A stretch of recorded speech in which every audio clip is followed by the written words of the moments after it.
So நம்ம என்ன பண்ணலான்னா தோசைக்கு முதல்ல 2 கப் வந்து பச்சரிசி போட்டுக்கலாம். இட்லி ரைஸ் 2 கப் போட்டுக்கலாம். 4 கப் அரிசி போட்டிருக்கோம். ஸோ அதனால் நம்ம 1 கப் உளுந்து போடுறோம். 1 டேபிள் ஸ்பூன் வெந்தயம் போட்டுக்கலாம். ஸோ இது ரெண்டையுமே என்ன பண்ணலாம் அப்படின்னா கழுவிட்டு ஸோ தண்ணி ஊற்றி என்ன பண்ணலாம் அப்படின்னா ஒரு 7 மணி நேரம் ஊற வச்சிடலாம். ஸோ தோசை மாவுக்கு நல்லா ஊறிடுச்சு. நம்ம இப்போ அரைச்சிடலாம். ஸோ முதல்ல நம்ம உளுந்து வெந்தயத்தை அரைச்சிக்கலாம். ஸோ நம்ம கிரைண்டரில் போட்டும் அரைச்சிக்கலாம், இல்லை அப்படின்னா நம்ம மிக்ஸி ஜார்லேயும் அரைச்சிக்கலாம். தேவையான அளவு தண்ணி ஊற்றிக்கலாம். இதை அரைச்சிடலாம்.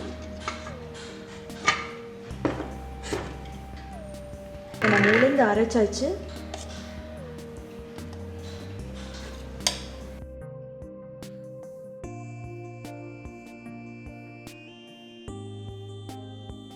அரிசியை போட்டு அரைச்சிக்கலாம்.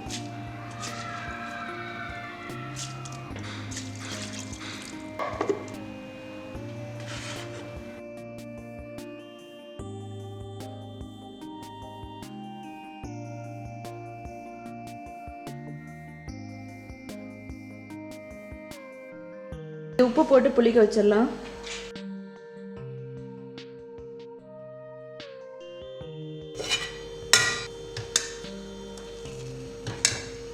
ஸோ இப்போ தோசை மாவு ரெடி ஆகிடுச்சு. நல்லா புளிச்சிருச்சு. தண்ணி ஊற்றிக்கலாம்.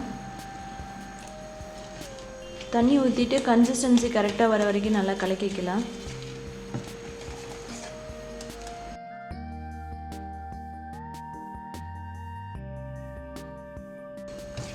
கரெக்டான கன்சிஸ்டன்சி. இப்போ நம்ம தோசை ஊற்றிடலாம்.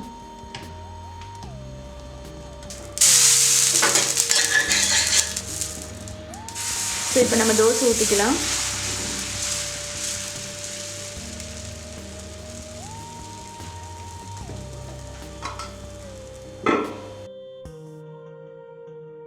இப்போ எண்ணெய் ஊற்றிக்கலாம்.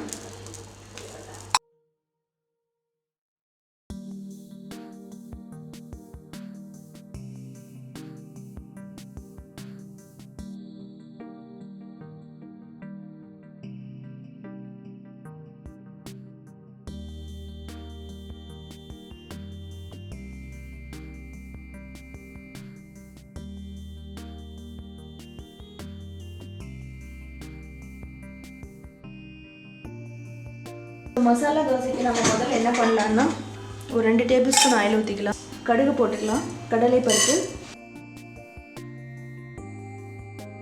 இஞ்சி பச்சை மிளகாய் போட்டுக்கலாம். கருவேப்பிலை, பூண்டு போட்டுக்கலாம்.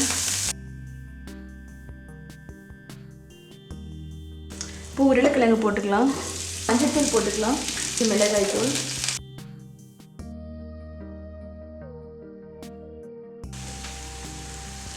இதை நல்லா மேஷ் பண்ணிக்கலாம்.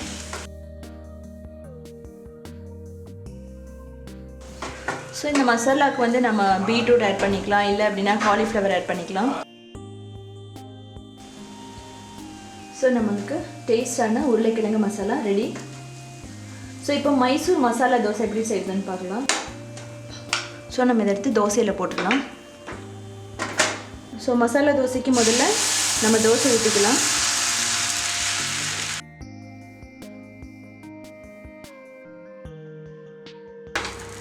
ஸோ இதை இப்படி நல்லா தேய்ச்சி விட்டுட்டோம் அப்படின்னா இது வந்து நல்லா தின்னாக வந்துடும். இது மேலே மிளகாய் சட்னி. இந்த மிளகாய் சட்னியில் என்னென்ன போட்டிருக்கோன்னா மிளகாய் போட்டிருக்கோம், அதுக்கப்புறம் பூண்டு, அதுக்கப்புறம் வெங்காயம், உருளைக்கிழங்கு மசாலா போடுறோம்.